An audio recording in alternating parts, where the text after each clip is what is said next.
Hello guys, so good morning. So bali short lang tayo, short demo lang. So back to back siya, version 1 natin. So with kill switch using DTMF MT8870 na module. Ayun, so ito siya, yung MT8870 module. So diyan ko siya na-order sa LC Technology. And saka back converter, so ito siya, DC converter. So yun yung ginamit ko supply kasi medyo sensitive to sa supply. So ang required niya is 5 volts, so huwag mo siyang isagad ng 5 volts para mag-work siya ng tama. So kailangan mababa sa 5 volts. And yun, so testingin natin. So bali ito yung jack and ito yung RX natin para doon sa DTMF. Testingin natin.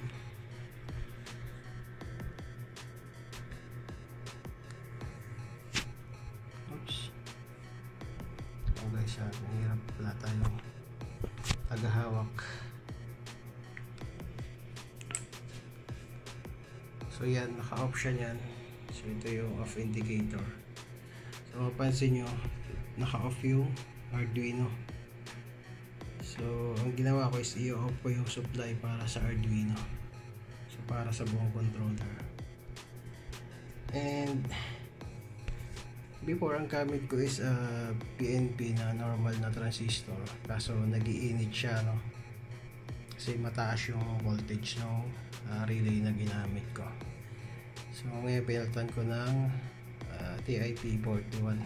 So yan, normal na siya, hindi na siya nag-iinit masyado. So sakto lang.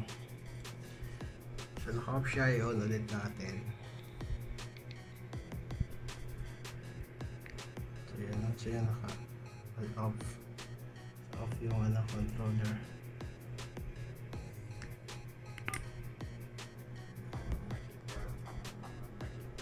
On ulit siya.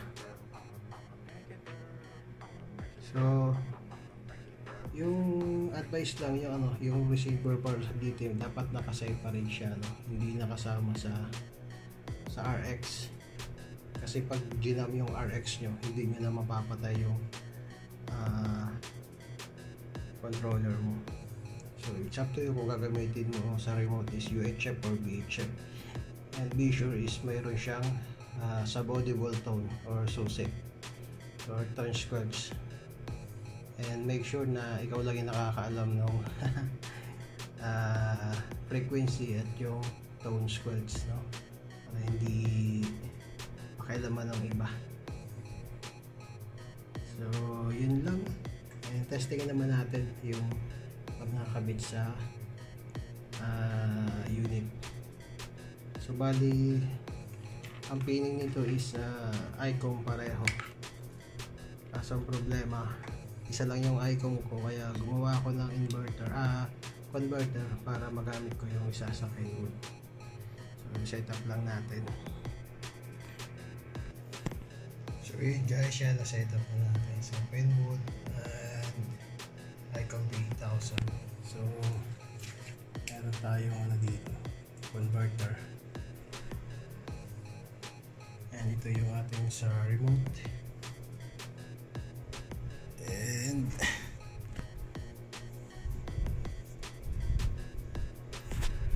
pulang tayo sa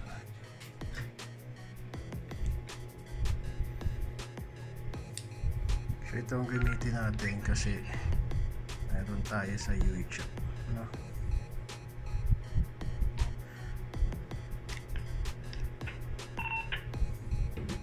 So off na natin itong isa.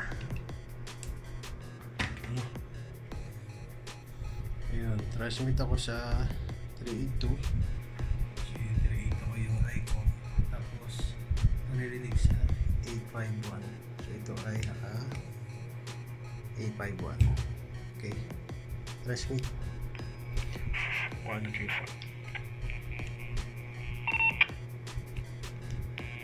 1, 2, 3, 4. So maingay yung aking nasa likod ko lang yung electric fan, kaya may narinig tayong ukong, no? 1, 2, 3, 4. Then transmit naman tayo sa 851 papunta sa 38. 1, 2, 3, 4.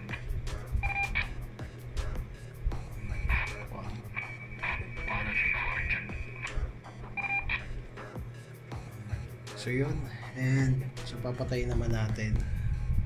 So blinking is ibig sabihin okay siya, no? So i-off natin siya.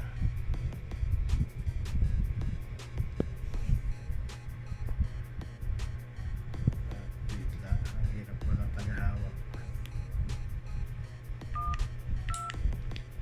So yun, patayin na siya. Halimbawa may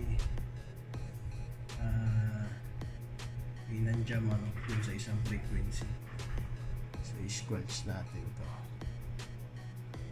Bubuhayin pala muna natin. So buhay siya, no? So halimbawa may nandiyan dito sa isang frequency sa monitoring mo, so magta-transmit lagi ito. Si naka-squelch. So, yan, halimbawa may naka-press.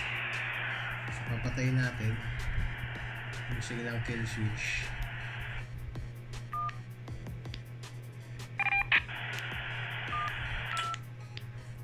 Ayun, wala na. Wala na siyang nagtatransmit. Okay.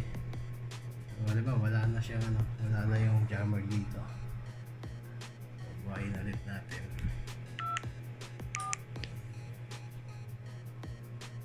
Ayun, buhayin ulit siya. So normal operation ulit.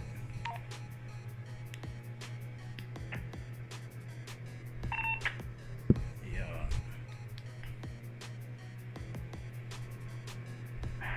One, two, three, four. Check. So bali may timeout timer din naman siya, yung ating controller. So minsan kasi yung jammer makulit, yung nag timeout timer, pagbalik niya na doon pa rin siya. So kailangan nyo na i-off siya. So kaya importante din, maganda rin talaga may remote, ano.